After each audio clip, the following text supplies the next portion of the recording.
Don't forget that a week from Wednesday is the midterm, so make sure that you're preparing for that, taking a look at the study guide. If you have any questions, getting in contact with me so I can help you as you prepare for that.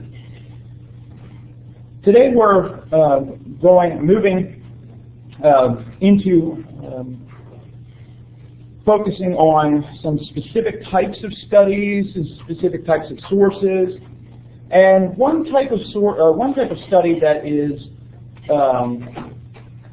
popular with a lot of people is to focus on words and really do a word study. And so you'll often hear preachers or ministers talk about doing a word study of a particular topic, particular word.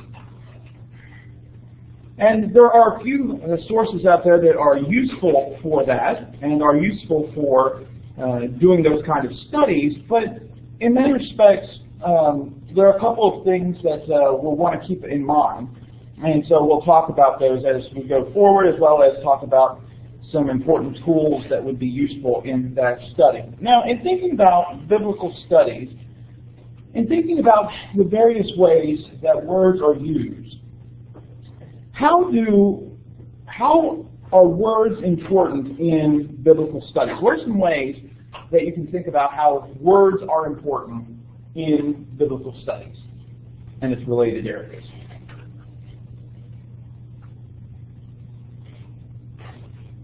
Keeping things in context. Okay. Keeping things in context.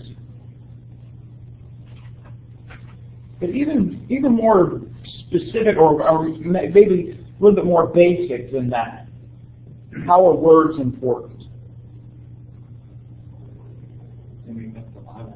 All right, so we're talking about, first of all, we're talking about a source that we're studying that is made up of words. In most cases, any type of work that you're going to be doing in your program here at Faulkner and any type of work that you're going to be doing in ministry, as far as a study type of process, majority of what you're going to be doing is related to words. Now, certainly depending on which track you're going into, if you're going into youth and family ministry, for example, you're going to do some study with counseling and interactions between people and some family studies types of things. But a lot of your work is going to be on studies related to the words, and so a lot of the focus will be on words. How else are words important in biblical studies? So we have the Bible's made up of words.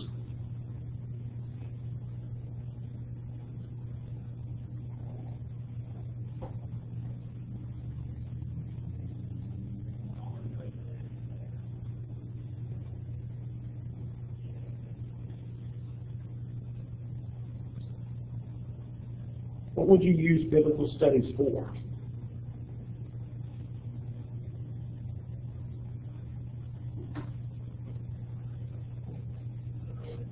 Once you take a look at, you're examining a biblical text, for example, what do you do with that information? All right, so any sort of communication of what you've discovered is going to be in words, all right? It's either going to be written or spoken words. So even the sharing of that. We could also think about how Jesus is referred to as the Word of God, right? And so there's something about Jesus as the Word, the spoken reality of God's plan. Right? And so words are very important in biblical studies in a wide variety of ways. And so, thinking about words is different for biblical studies than perhaps for some other fields. But then we also think about how, when we think about exegesis, right, and we're going to study a biblical passage, or we're going to study a biblical topic, right, we're going to engage in an examination of words. Talking about the application and talking about how do we go about expressing how this is applicable in today's lives. Right? So we're going to think about that. And of course, we already kind of mentioned communication. So just in general, we can see how words are important in biblical studies. They form a very important foundation for what we do. But there are a couple of things that we need to keep in mind.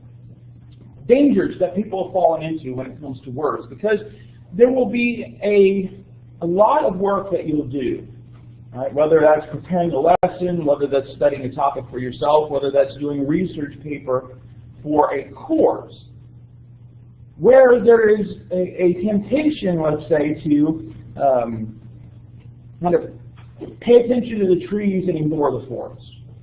And there are some dangers that you can fall into by focusing so intricately on a particular word or a set of words that you might make mistakes in how you use those, but then also miss some larger points. So there's some important things that we want to keep in mind, and kind of some basic things, and then we'll talk about some ways in which, or some fallacies we want to avoid when it comes to studying words. First of all, it's important to recognize that words have ranges of meanings. And so it's, as we talked about when we were talking about translation, it's not a simplistic find the English equivalent for the Greek word. Right? Greek words, just like English words, have ranges of meanings. Right? And so they have nuances. And depending on how they're used, they might be focusing on different aspects. And so we have to think of those ideas. And so we also have to recognize that not only does a single word have a range of meaning in a specific context, there's also what we can think of as a range of meanings historically. How something was used in the past might not be how it's used in the New Testament. Right? And so we look at a classical Hebrew or classical Greek and say, okay, here's what this word means. Well, by the time of the New Testament, or shortly after the New Testament, or in that Greco-Roman period, it might not have meant that. Right? And so we need to be careful on how we use some of those things and recognize that words have ranges of meanings. We also have to recognize that words function in context. And so paying attention just to a single word might cause you to miss some elements, right? Because, like we talked about when we were talking about the different types of figurative speech, right? How that a idiom, for example, is a group of words that function together where if you take each of the individual words, you would not come up with a meaning. So if we say someone has kicked the bucket, and we think about, what does kick the bucket mean? Well, we're looking at it and we focus on kick, right? Well, we miss the entirety of, kick the bucket is an idiom for somebody who has become deceased, somebody that is, even the phrase passed away, is an idiom. And so we have to be careful and recognize that in the Bible as well, where if we focus on the meaning of a word and we don't recognize that it functions in context, that may or may not be as simplistic as, oh, this word means X. Then we have to, then we might be led in the wrong direction. And so words can mean something in context that they might not mean in general. Right? And so they can be used differently than if you can just pull up a Greek or Hebrew dictionary and say, okay, this is what this word means. Well, in the context, it might mean something different. We also have to be careful with etymology. We'll talk more about this in a little bit. But a lot of people will like to try to talk about the etymology, right? And so especially these compound words, and stick compound words and say, right, this is what these two words separately meant, and so we stick them together, and then it comes, this is what this word means. Well, again, we'll talk more about that in a little bit. Etymology usually doesn't tell us anything about the meaning of a word. And then finally, as kind of some general types of things, we have to be careful that we don't overanalyze a specific word or specific sets of words. Right? The missing the forest for the trees. Right? And so we could end up making too much out of a specific word or a specific aspect of a word than what is necessarily a part of the original text or the original meaning. So with that foundation in mind, let's look at a couple of ways that people have misused word studies, and some things that you need to be careful of if you go into any sort of word study that you're trying to do, either for yourself or for a Bible class or something like that. First of all, related to the etymology issue, is we have to be careful that we don't examine the roots of words and try to make something significant out of that. And these are probably ones you have heard of, but they don't necessarily mean what people said they mean. And so the idea behind this fallacy is that the roots of words have a meaning that are connected to any expression of those words. So that if you have a preposition and a verb put together, the way you figure out that meaning is what those words meant separately. I'll give you an example. Some people have said that the word apostle, right, which is essentially just a Greek transliteration, instead of translating that into an English word, they invented an English word, right? Made the alpha an A, the P or pi a P, etc. Right? And so instead of translating that word, they just put English equivalents for the Greek letters. And so you probably have heard someone say, right, that apostle comes from apostello, means to send out, and so apostle is one who has sent. Well, might not be exactly what that meant. Right? Apostle is a messenger, and so in a sense, a messenger is someone who is sent out, but in many respects, that's not necessarily what that means. And so to suggest that these roots, words or roots of words are connected or have these foundational meanings overlooks some important aspects of words. In English, this is true. Right? The word nice comes from a Latin word meaning ignorant. But when you say that someone is nice, or you talk about something being nice, you're not suggesting in any way that it is ignorant. Yet that's where the word comes from. So if you're trying to make some sort of statement, I said he was nice, but what I really meant was he's ignorant. Nobody uses the word that way. The same thing has to be true for the Greek or the Hebrew. The word goodbye, right, is a contraction of God be with you. But in most cases, when somebody says goodbye, or uses the phrase goodbye, it does not carry the meaning of God be with you. So, you've probably heard things like, ecclesia, which is the word translated church or congregation, is the called out, because ek means out of, and kaleo means called. So, the ecclesia, the church, is the called out. No. Ecclesia referred to an assembly. It had nothing to do with calling out someone. Right? Maybe it did in the past, but by the time of the first century, when it has this connected meaning, it refers to an assembly. And so it doesn't have a root that carries it on. But you've probably heard somebody talk about the ecclesia as being the called out. One that became very problematic for some people was the Greek word monogenes. Monogenes in the King James was translated as the only begotten. Right? And so, for example, John 3:16, for God so loved the world that he sent his monogenes son, right? Only begotten son. And so when some of these newer translations were put out, like the New International, for example, they said that instead of only begotten, they said only, right? In the sense of something that's unique. And so there was this big controversy among a lot of Christian groups because they believed that monogenes should be translated only begotten, like it was in the King James.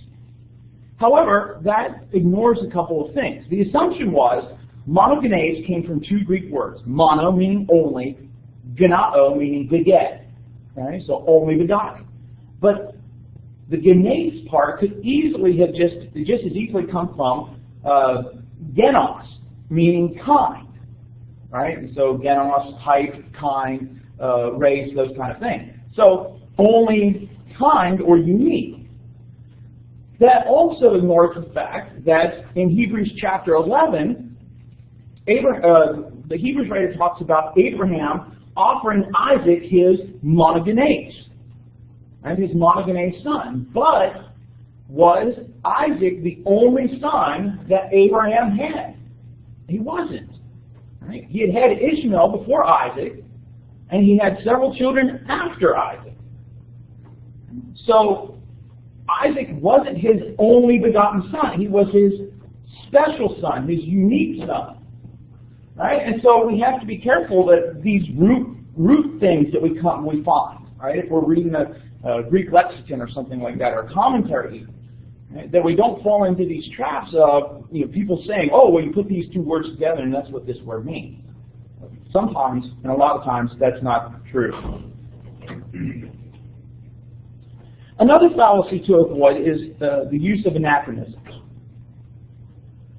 An anachronism refers to reading back into the past something that did not exist. So, for example, Shakespeare does this a couple times in some of his plays. Julius Caesar, for example, talks about clocks. Well, when Julius Caesar was alive, there weren't clocks. Right? They had sundials. They didn't have clocks like they did in the 1500s in England. Right? And so this idea of putting something in the past that doesn't belong there. Same thing can happen with Greek and Hebrew, in that a word that means something in a contemporary time, and so you read that back into the history, right? And so it means this today, so it must have meant that then. An example of this would be the term bishop. Right? A lot of religious groups use the term bishop to refer to an individual that has a certain amount of power and authority within either a church or denomination.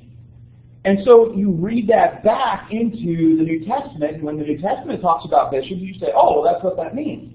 Well, no, that's not what the episcopos had, that kind of authority that a lot of bishops today have. Right? And so this danger of reading into something, right, because you have this concept of what an English word means today.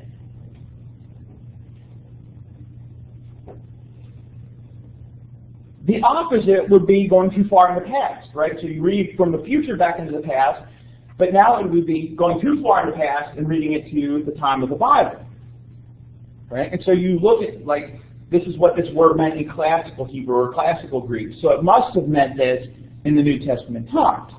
No, right? Words change and modify over time. We used this a couple weeks ago when we talked about the word prevent in 1 Thessalonians chapter 4. Right? At the time of the King James, prevent meant to come before. But currently, of course, our word doesn't mean that. So to try to say, when I say prevent today, that it means what prevent meant to the Old English, well, that's not the case. Prevent means something today that's different than what it meant then. Same thing back with the Greek and Hebrew. Just because a word meant something in classical Greek or classical Hebrew doesn't mean that that's what it means in the biblical text. Additionally, you also have to be careful that you don't find an unlikely meaning or an unusual meaning that fits a point you want to make, and so you use it. And so you're trying to make a case out of, oh, well, here's this obscure meaning I found in a lexicon, and that's a really interesting thing, and I'll make a whole sermon about it. An example of this would be 1 Corinthians chapter 11, and the use of the word kephale, head. Right? And so this, and of course, today, the issue of headship when it comes to relationships between male and female in both the marriage relationship and in the church is something that's fraught with a lot of difficulty, right? Because of the gender relationships we have now. And so some people have tried to say, oh, well, the word kephale was also used as source. And so when Paul's talking about the man as the head of the woman, he doesn't mean head in the sense of authority, he means head in the sense of this idea of source and those kind of things, right? That woman was created from man. Well, the justification for this was the belief that the word kephale was used as the source of a river. All right? And so, like, you think about where a river starts. And so there's this, people have used this obscure Greek usage of kephale. But other linguists have said, well, it was never really used for the source of a river as it was kind of where a river came out, right? Where it ended up. So source kephale doesn't mean source. And so we have to understand 1 Corinthians chapter 11 not as source, but as authority when it comes to talking about the term head. Of course, it's problematic there because kephale can mean your physical head. And so it's used in a metaphorical sense.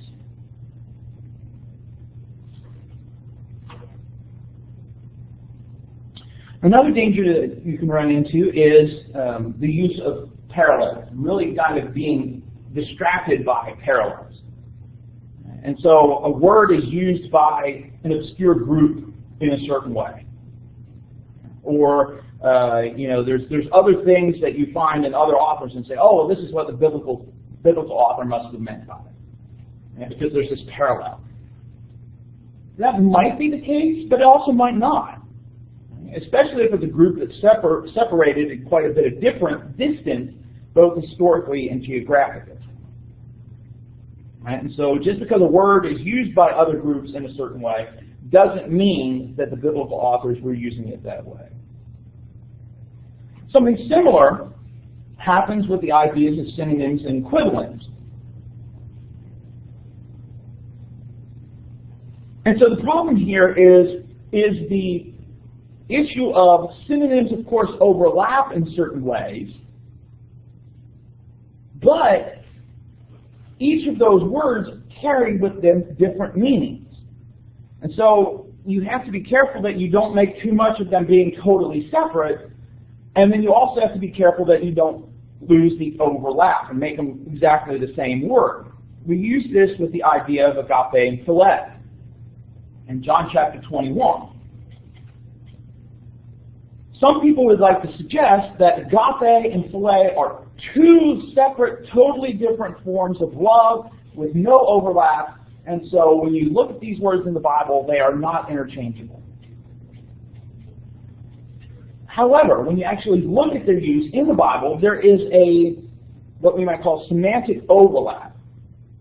Right? In some cases, agape does have some sort of references that are distinct from philia, and philia has some things that are distinct from agape, but there are also some places where they overlap, where they can be used interchangeably. Right? So the love that the Father has for the Son, John can use the word philia for. Right? Even though we would say, oh, agape is godly love. Well, philia is used in some cases for the love that God has for the Son, right, for Jesus. In some cases, agape is used for people loving bad things. John chapter 3, verse 19. Right? Men loved darkness more than the light because their deeds were evil. And so we have to be careful that we don't use these ideas of equivalence and synonym. They don't throw us off. Questions so far on any of these particular issues?